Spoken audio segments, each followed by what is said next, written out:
Selamat pagi para pemirsa. Perkenalkan, nama saya Yuel Kurniawan Raharjo, SPD MPD. Saya merupakan dosen tetap di program studi pendidikan sejarah Fakultas Keguruan dan Ilmu Pendidikan Universitas Sanata Dharma Yogyakarta. Di sini saya akan menjelaskan mata kuliah pokok yang saya ampu, yaitu mata kuliah Sejarah Afrika. Mata kuliah ini merupakan mata kuliah wajib 3 SKS 3 jam pelajaran yang mahasiswa tempuh di semester 6. Mata kuliah ini memiliki deskripsi mata kuliah sebagai berikut. Mata kuliah Sejarah Afrika berkontribusi untuk memberikan pengalaman belajar pada mahasiswa terkait penguasaan materi sejarah untuk mendukung pemahaman mahasiswa terhadap sejarah Indonesia. Mata kuliah ini mengkaji berbagai peristiwa dan dinamika perjalanan kehidupan bangsa-bangsa Afrika dalam bidang politik, ekonomi, sosial, dan budaya, yang tentunya secara periode dari periode abad kuno, kerajaan-kerajaan lama, masa kolonialisme dan imperialisme barat di Afrika, bangkitnya nasionalisme bangsa-bangsa Afrika, hingga munculnya negara-negara merdeka, serta meletusnya berbagai revolusi dan permasalahan-permasalahan kontemporer di Afrika. Mata kuliah ini memiliki capaian pembelajaran lulusan di mana mampu menguasai materi sejarah Eropa, Afrika, Amerika, dan Australia untuk mendukung pemahaman mahasiswa terhadap sejarah Indonesia sesuai dengan kurikulum sejarah di sekolah menengah. Adapun CPMK pada mata kuliah inti sejarah Afrika, CPMK yang pertama, mahasiswa mampu mendeskripsikan kehidupan di Afrika pada abad kuno. CPMK yang kedua, mahasiswa mampu menganalisis kolonialisme dan imperialisme bangsa-bangsa barat yang terjadi di benua Afrika. CPMK yang ketiga, mahasiswa mampu menganalisis munculnya nasionalisme di Afrika. CPMK yang keempat, mahasiswa mampu menganalisis berbagai persoalan bangsa-bangsa di Afrika. CPMK yang kelima, mahasiswa mampu membandingkan berbagai revolusi yang terjadi di berbagai negara-negara di Afrika. CPMK yang keenam, mahasiswa mampu menganalisis bagaimana posisi penting negara-negara Afrika dalam konteks geopolitik di dunia. Adapun pendekatan di dalam mata kuliah inti sejarah Afrika menggunakan pendekatan student centered learning, dan pembelajaran ini dilaksanakan sebanyak 16 kali pertemuan, 2 diantaranya UTS dan ujian akhir semester. Model pembelajaran yang digunakan menggunakan model pembelajaran comparative learning, problem based learning, case based learning, project based learning, dan active learning, di mana model-model pembelajaran itu akan diterapkan di 16 kali pertemuan dan mahasiswa diajak untuk mengalami pengalaman belajar yang sesungguhnya. Adapun metode yang digunakan, metode ceramah, diskusi, demonstrasi, presentasi, dan unjuk kerja. Asesmen yang dilakukan menggunakan asesmen partisipatif dan asesmen hasil, di mana mahasiswa dinilai partisipasinya di dalam pembelajaran itu dan hasil yang dihasilkan di dalam pembelajaran itu. Adapun persentase penilaian, yang pertama portofolio diskusi, itu pokok bahasan 1 dan 3, bentuknya tertulis 15%, portofolio diskusi pokok bahasan 4 dan 6 tertulis 15%, ujian tengah semester tertulis 20%, penilaian diskusi kelompok dan presentasi 20%, dan yang terakhir ujian akhir semester tes tertulis 30%. Para pemirsa, apa yang saya jelaskan ini merupakan penjabaran dari video yang akan ditayangkan berikutnya. Adapun video yang akan ditayangkan berikutnya mengambil pokok bahasan mengenai permasalahan, pergolakan, dan politik apartheid yang terjadi di Afrika Selatan. Video yang dibuat merupakan unjuk kerja PDD UK TPT bidang pengajaran untuk sertifikasi dosen tahun 2025. Silakan menyaksikan video berikutnya. Pagi semuanya. Pagi, Pak. Bagaimana kabarnya 1 minggu ini? Sehat, Pak. Luar biasa. Kita awali perkuliahan kita dengan berdoa. Dan Pak Yoel, sebelum kita memulai kegiatan pembelajaran kita pada hari ini, marilah kita berdoa menurut agama dan kepercayaan kita masing-masing. Berdoa dimulai. Berdoa selesai. Ya, terima kasih Mas Jose. Saya akan mengabsen Simbolon Laus Mauli. Hadir Pak.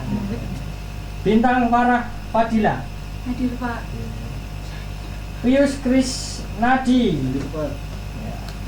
Gregorius Agung Setiawati. Hadir, Pak. Ya, ingat ini.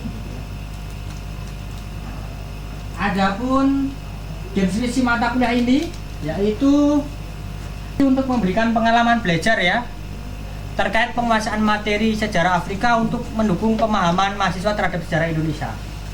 Jadi kita mempelajari sejarah Afrika itu tidak lepas dari sejarah Indonesia. Kita mengaitkan beberapa konteks dengan kehidupan sosial politik dengan kehidupan bangsa kita. Nah, adapun CPL, capaian pembelajaran lulusan, mampu menganalisis sejarah Eropa sampai Afrika ya untuk mendukung pemahaman sejarah Indonesia. Kenapa sejarah Afrika menjadi penting untuk dipelajari?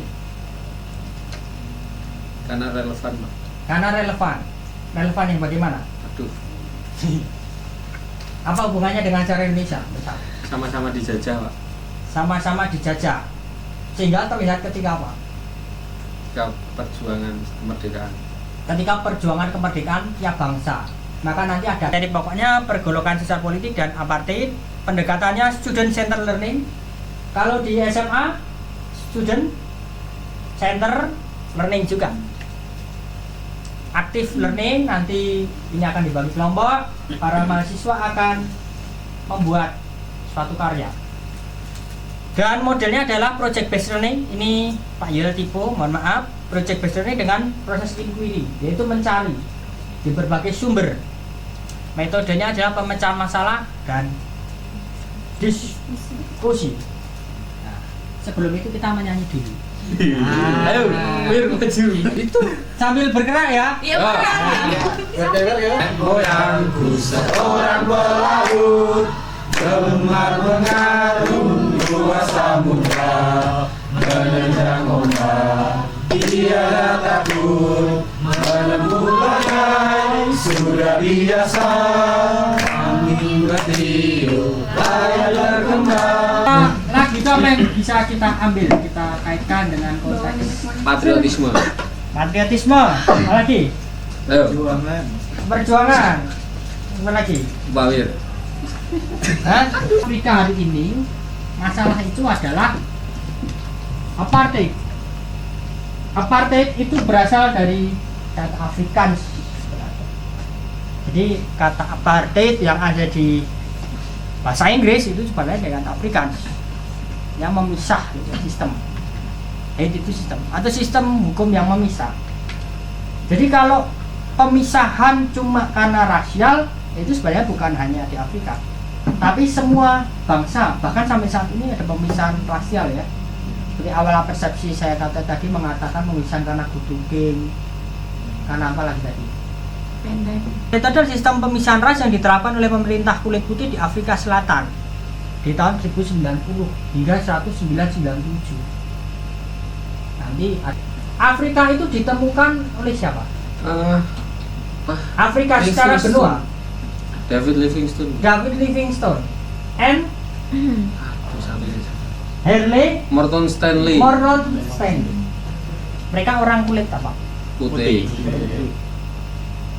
Nah, kalau di buku-buku sejarah secara umum bahwa Afrika ditemukan oleh orang kulit putih, David Livingstone dan Harley Morton Stanley.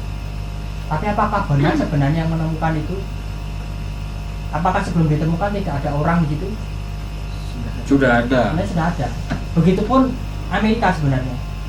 Kalau kita baca di buku-buku SD, SMP, SMA, siapa penemu benua Amerika?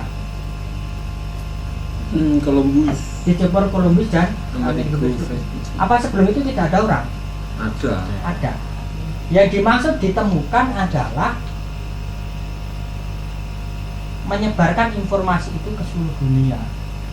Karena bangsa Eropa memiliki sistem pengetahuan yang saat itu jauh lebih maju. Dia menjelajah kemana-mana.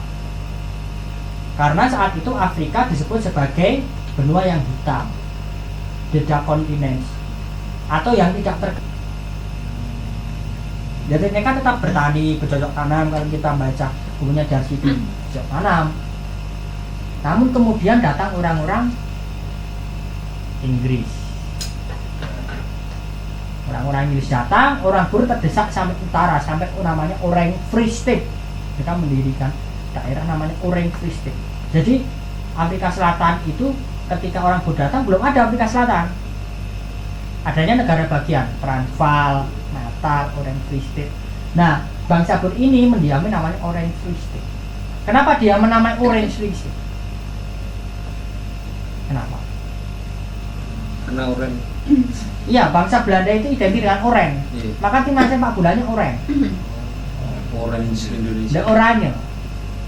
Orange itu sebenarnya bukan diasosiasikan dengan warna, tapi rajanya itu kan Van Oranje.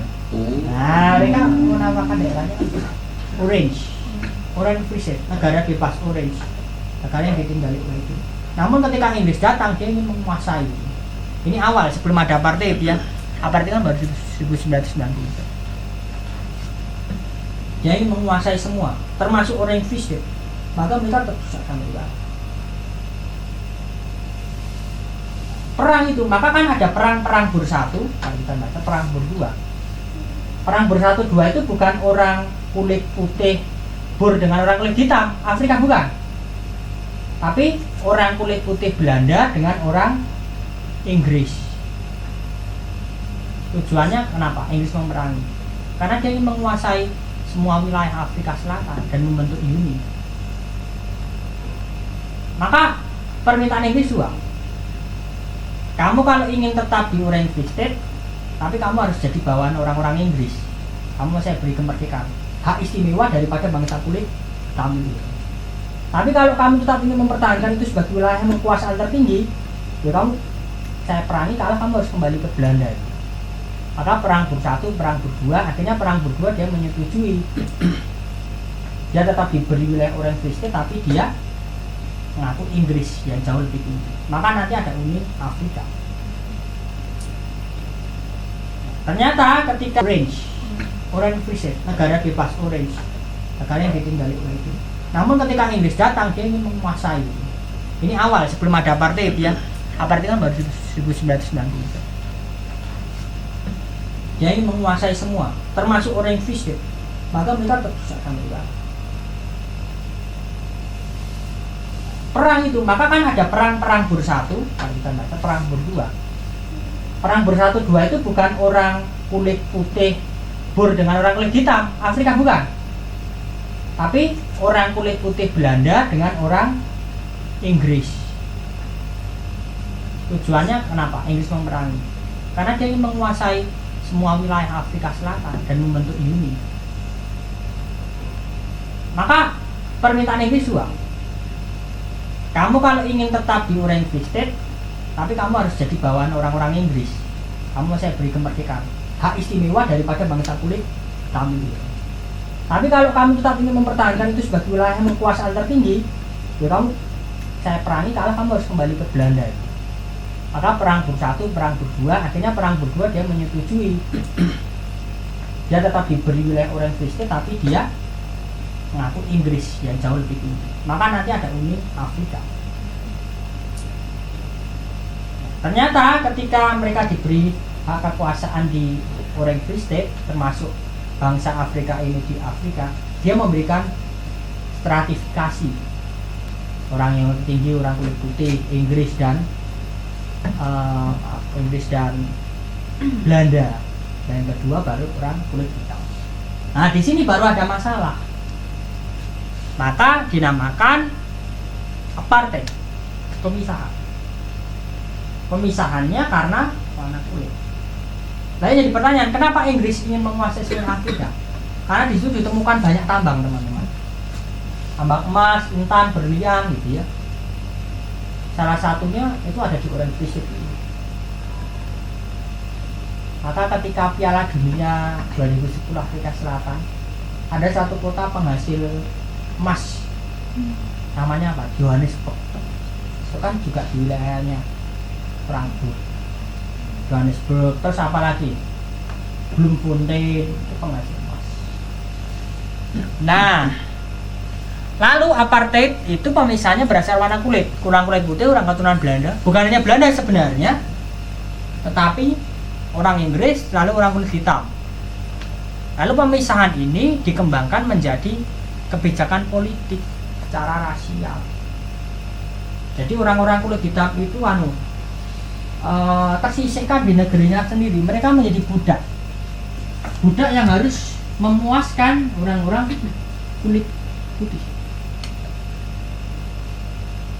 Maka mereka orang-orang itu menamakan gerakannya itu seperti African for White Nation, or Afrika untuk negara-negara orang kulit itu. Itu halnya sebenarnya terjadi dengan pola penguasaan rasial di Australia. Kalau kita membayangkan dalam benak kita, Australia itu kulitnya kulit apa? Kulit putih. Padahal tidak harusnya. Kulitnya kulit hitam, bangsa aborigin harusnya. Karena dalam pandangan kita kan kita sudah seperti dicuci otaknya gitu. Dalam pandangan kita Afrika pasti putih. Ya karena ketika Inggris menguasai, ya Australia for white man, untuk orang kulit putih. Begitu kan Amerika. Kalau kita mengatakan Amerika, kulit apa? Kulit merah. Amerika Serikat, orang kulit putih. Padahal harusnya tidak. Namanya Amerika Serikat itu bangsa India. Bangsa India itu hitam. Ya karena pola pemikiran kita sudah. Berarti kan itu sebenarnya politik yang dibangun sejak lama sehingga orang-orang sekarang. Afrika Selatan, kita mengatakan orang kulit apa? Hitam. Tapi kenapa pemain bolanya banyak orang kulit putih? Turunan, Pak. Naturalisasi, Pak. Termasuk orang-orang ini. Coba kalau Afrika Selatan sekarang masih dikuasai orang kulit putih dari Mandela tidak naik. Ini kita akan mengatakan seperti Australia atau Amerika Serikat. Afrika Selatan orang kulit putih. Gitu ya. Orang Filipino bahasanya bahasa apa? Tagalog. Ada yang mengatakan Spanyol ini. Ayo Jas, coba Jas. Filipina. Orangnya orang kulit apa? Kuning. Langsat Pak. Itu kan. Langsat. Campuran Pak. Sawu mata. Aslinya orang kalau kita mengatakan Filipina harusnya seperti kita ya, sawo matang ya. Jawa. Tapi karena mereka sudah dikuasai Spanyol lama sekali, Amerika lama sekali. Dan kalau kita lihat orang Afrika lebih putih-putih ya, karena udah campuran. Tapi di Afrika Selatan nanti tidak berhasil.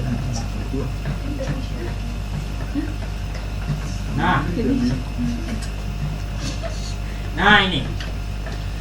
Jadi awalnya itu tidak ini. Jadi ini bukan Afrika Selatan awalnya.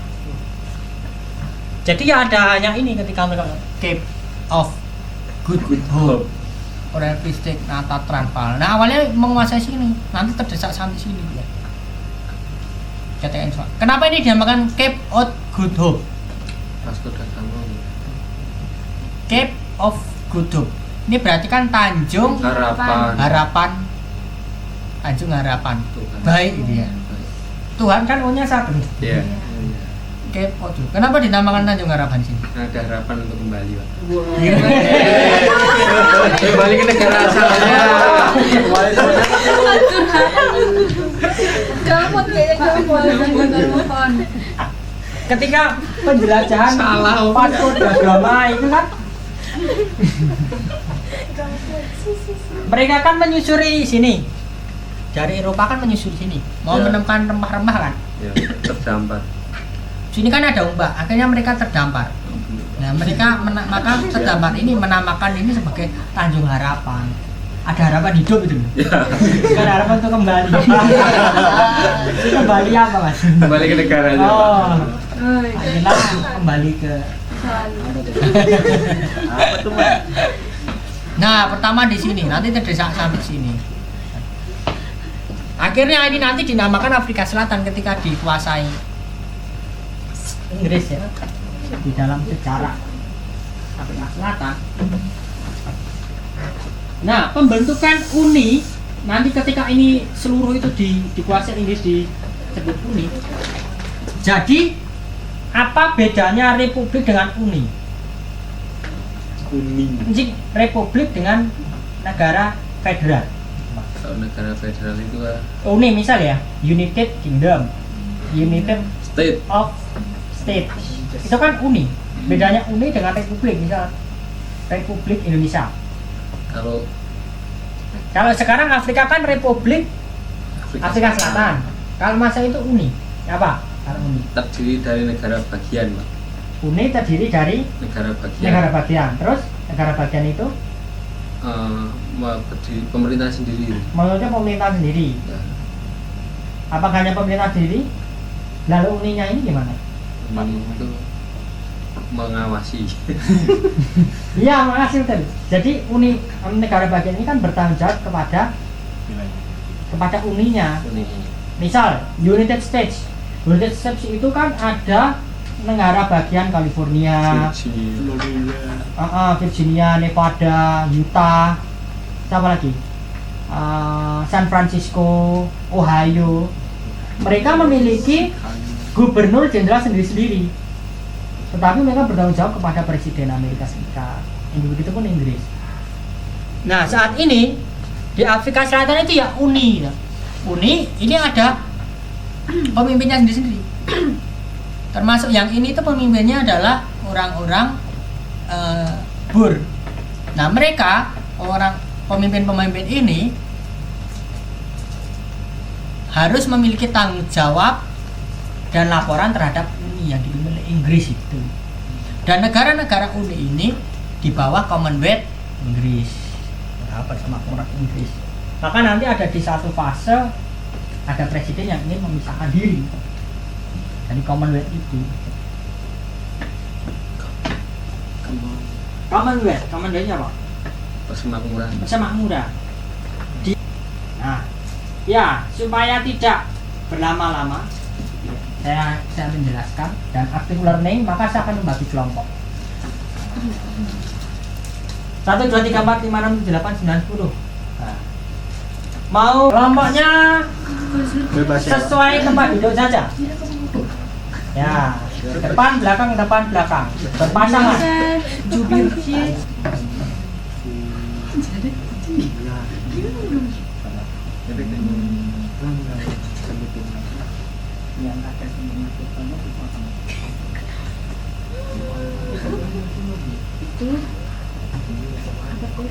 Berarti bisa Mbak? Belum, nanti salah satu bisa. Saya Wira Berkat dan teman saya. Baik, di sini saya akan menjelaskan mengenai biografi dari Nelson Mandela.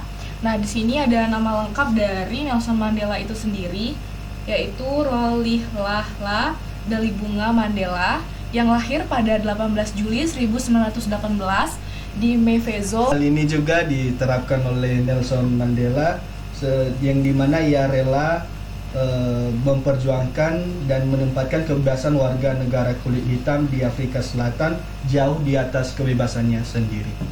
Demikian presentasi dari kami. Sekian dari kelompok kami. Oke, selamat pagi Pak Wel dan teman-teman. Pagi. Perkenalkan, kami dari kelompok 2 akan mempresentasikan tentang apartheid yang ada di Afrika. Nah, apartheid ini adalah sebuah sistem kebijakan pemerintahan yang didirikan oleh Partai Nasional di Afrika Selatan pada tahun 1948. Nah, kemudian kebijakan ini bertujuan untuk memisahkan ras dan etnis yang ada di negara itu.